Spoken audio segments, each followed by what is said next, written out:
When it comes to the guests' details and data, does me, the host, do I get like the email address and the full contact information of the person that booked, or is that restricted?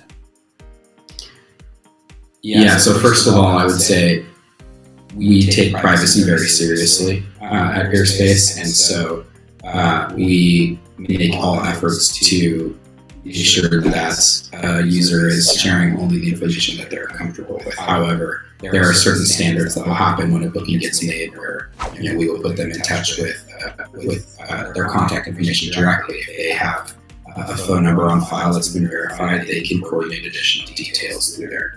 We encourage everybody to use our messaging system. We actually require it to just make sure that the activity is kept on the platform, and that's really also what our guests are telling us. They're looking for ease of use, low friction types of transactions. If you can imagine the types of activities that guests are looking to book, whether it's a meeting or event or production, in the past they've had to source them from all different services, online and offline. They've had to go through numerous back and forth on contracts. We seek to streamline all of that and standardize it. And so we built all of these tools to make it easy for you to run your Peerspace business on the platform.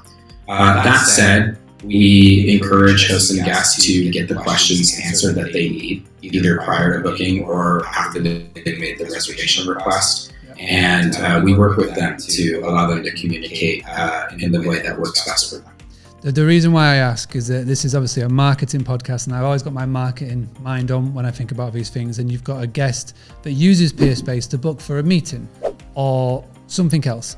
And obviously this is an accommodation business, and there's a huge chance here for an upsell. So somebody comes for a meeting, they go, oh, hang on a second, this is actually accommodation business.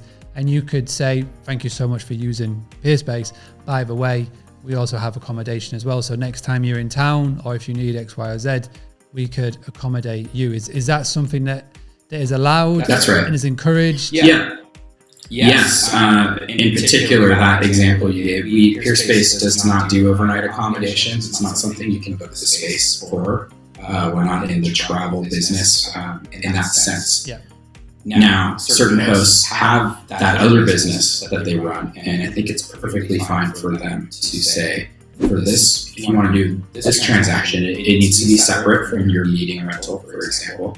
But you can book me on my website that I have a separate overnight calendar for. Yeah. That's perfectly fine. Hosts do that on occasion, and as long as the activity is not something that we can help them facilitate, which we don't, we prefer not to have that happen too much.